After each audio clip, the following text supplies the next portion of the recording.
I'm Christine, I'm the Programs Director of Uplift. Today I want to tell a few stories about my experiences in online communities last year.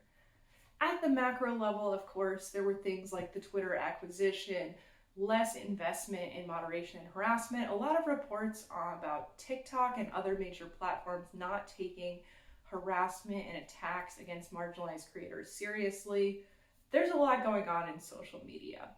But just in my life, I had a year of reflecting on the power of social media and the online communities that have been important to me over the years. I had a 10-year reunion experience of a community that I'd been a part of in high school.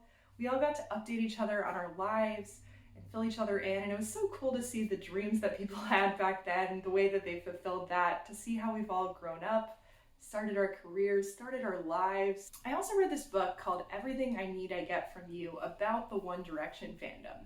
Even if you're not in the fandom, the book does a really good job of talking about social media and fandoms, about the pitfalls of fandoms, but also the power of fandoms. And kind of the thesis is that social media today, we owe a lot of that to online fandoms. And I also watched a really interesting retrospective about a fandom that it meant a lot to me, and then suddenly it hadn't, the Sherlock fandom.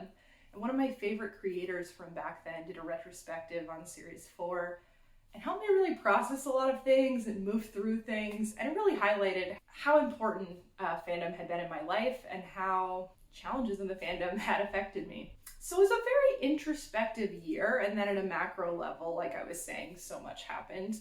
Many things bad in the world of social media. Here at Uplift, we released a course for community leaders about how community leaders can make a difference in their community in combating harassment, setting up codes of conduct, and dealing with moderation. I'm really excited that this published and that we were able to release it for free. I hope you'll check it out. And I'd love to hear any introspection or thoughts that you had on fandom this year, whether good or bad, the struggles that you had. Let's discuss that in the chat.